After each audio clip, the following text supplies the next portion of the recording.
Today, we're comparing the Meraki and the Lelit Bianca. I've owned this Bianca for over 3 years and pulled over 1,000 shots with it. And I used the Meraki Gen 1 almost every day for a full year. The machine in this video is the new Gen 2. If you're upgrading to a dual boiler for home use, these are two very different directions. Both can make great espresso, but the workflow, cost, and daily experience are very different. In this video, I'll share my experience with both machines and why I now use the Meraki more often than the Bianca. Both are dual boiler machines with rotary pumps, so both fit into the prosumer category. But visually and mechanically, they are quite different. The Bianca is a traditional E61 machine. It takes up more counter space, and that is before you add a grinder. Like many traditional E61 machines, it has an all-metal body. You can barely find any plastic on it. Everything feels solid and mechanical. The E61 group itself follows a familiar design, but the Bianca adds a pressure gauge and a flow profiling paddle. And because it does not come with a grinder, you'll need to pair it with a capable espresso grinder. The Meraki is a more modern approach. It combines everything into one machine. It has a built-in grinder, plus 2 built-in scales, so it can grind by weight and brew by weight. The grinder was developed with Timemore. It uses conical burrs and stepless adjustment. This new Gen 2 offers a wider grind range and a few other refinements. As a home machine, the biggest difference in daily use is warm-up time. The Meraki is very fast. From a cold start, both the brew boiler and steam boiler are ready in around 2.5 minutes. By the time you grind the coffee and finish puck prep, the machine is ready to go. For a dual boiler, that is very quick. The E61 brew group is a large piece of metal. The temperature can be very stable once it is fully heated, but it needs time. From cold, it takes around 10 minutes to heat the brew group, but that only means the boiler has reached temperature. At that point, the water coming out of the group head is only around the low 70s Celsius. I normally wait another 10 minutes or so to let the E61 heat up properly. And if I turn on the steam boiler as well, it takes even longer. The full warm-up can be close to 25 minutes before you can use the steam. When the machine stays on, the group head continues to give off a lot of heat. But if you use energy-saving mode, you need to wait again when it is time to make coffee. That is the main reason I don't use it every day. It is not because the Bianca cannot make great coffee, but if you only make 1 or 2 milk drinks a day, the warm-up time is just very long compared with the Meraki. The Meraki has a 350 milliliter brew boiler and a 550 milliliter steam boiler. The Bianca has an 800 milliliter brew boiler and a 1.5 liter steam boiler. So the Bianca has more than twice the boiler capacity.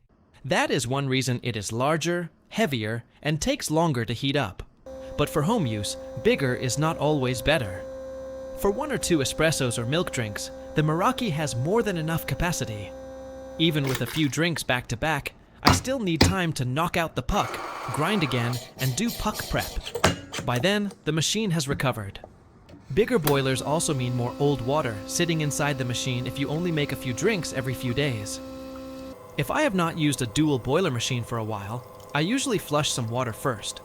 Of course, if you regularly make many drinks in a row, the Bianca's larger boilers give you more steam reserve and more thermal headroom. Now, let's talk about control. The Bianca is like driving a manual car. You pull the lever to start the brew and adjust the paddle to control the flow rate. Turn the left knob for steam and the right knob for hot water. If you enjoy being more involved in every step, there is a lot to enjoy here. The Meraki is more automated. It still has a paddle for manual brewing and steaming. But most of the time, I just use the touch screen.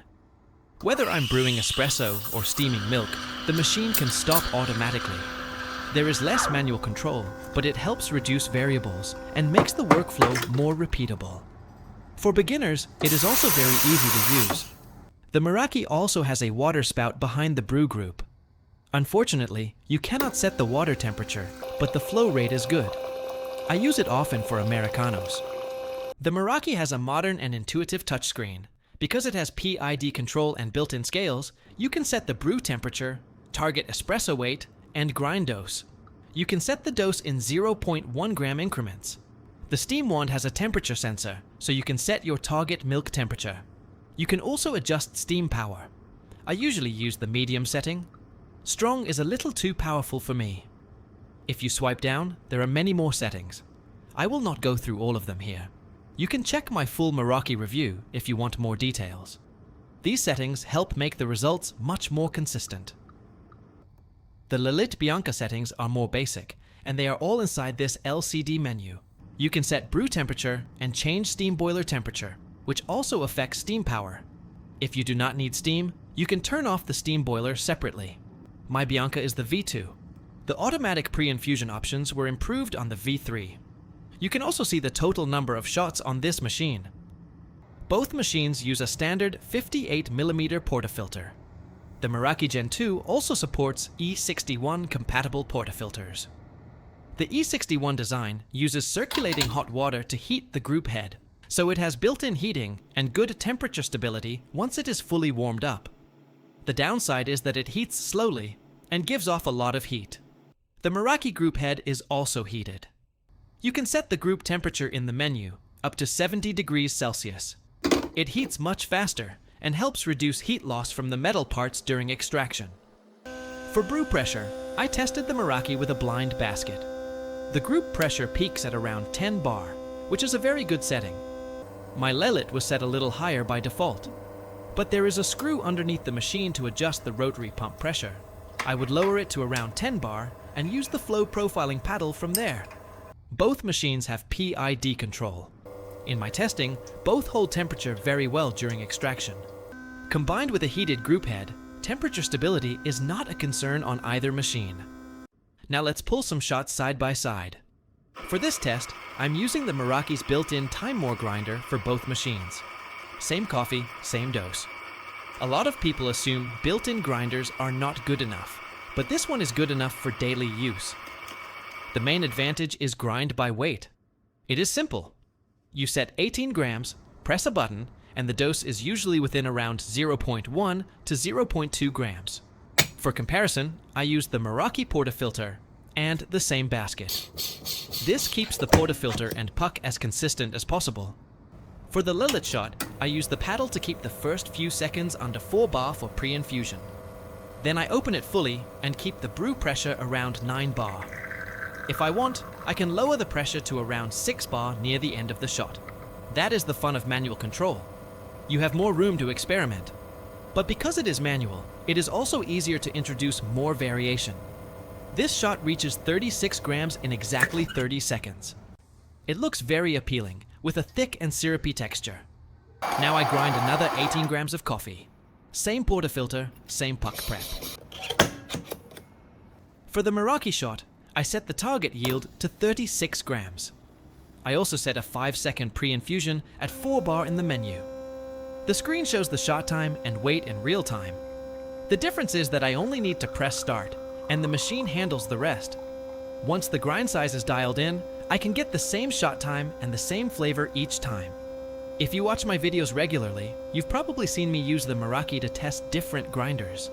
That's because it is very consistent, which makes grinder comparisons much easier. The texture looks very similar, and both shots make very good espresso. The crema, texture, and aroma are very close. In the cup, I could not taste a huge difference. Both were balanced, with very well-controlled bitterness. If you do not own a standalone grinder, the Meraki's built-in grinder is already very capable. It can save you money at the beginning, and you can always upgrade later. If you already own a more capable standalone grinder, both machines have enough brewing performance to take advantage of it. I test a lot of grinders, but I still use the Meraki's built-in grinder often. Grind by weight, and the overall workflow are just very smooth. Both machines have dedicated steam boilers, so both have plenty of steam power. My Lelit currently has a 2-hole steam tip. It originally came with a 4-hole tip as well, but I have no idea where that one went. The Meraki also has a long steam wand, with a 3-hole steam tip and a built-in temperature probe. Since both are dual boilers, you can brew espresso and steam milk at the same time. But with the Lelit, doing both at once requires much more coordination. For beginners, it can be hard to manage everything at the same time. You need to pull up the lever to start the shot, turn the steam knob, Hold the milk pitcher at the right angle, and if you want to adjust pressure, you need another free hand for the paddle.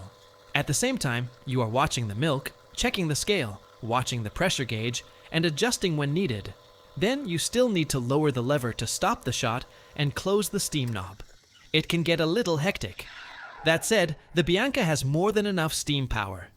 Texturing milk is still relatively easy, and it can produce smooth, silky microfoam that is easy to pour for latte art. The Meraki is much simpler. You set your target yield and press start. From that point on, you do not need to worry about the espresso side. Then, for steaming, you press start, set the temperature, and focus only on the angle and position of the milk pitcher. The espresso stops automatically when it reaches the target weight, so there is no need to intervene during the shot. That makes every shot more consistent. The milk also stops automatically at the target temperature, so the process is very beginner-friendly. The milk texture is glossy and smooth, and it is very consistent from cup to cup. The only inconsistent part is my latte art.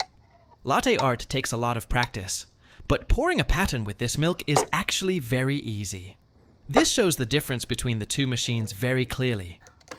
Both can make very good coffee, but the difficulty of the process is quite different. While filming with the Lelit, sometimes I forgot to tare the scale. Other times, I steamed the milk a little too thin. With the Meraki, the workflow was smooth almost every time.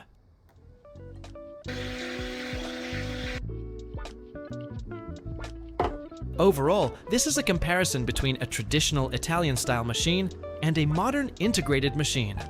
When I bought the Bianca, I spent around $3,000, not including a grinder. The Meraki is now around $1,800, so the price difference is significant. Of course, when you buy a traditional E61 machine, you are not only buying better espresso, you are also buying the experience of using a traditional espresso machine.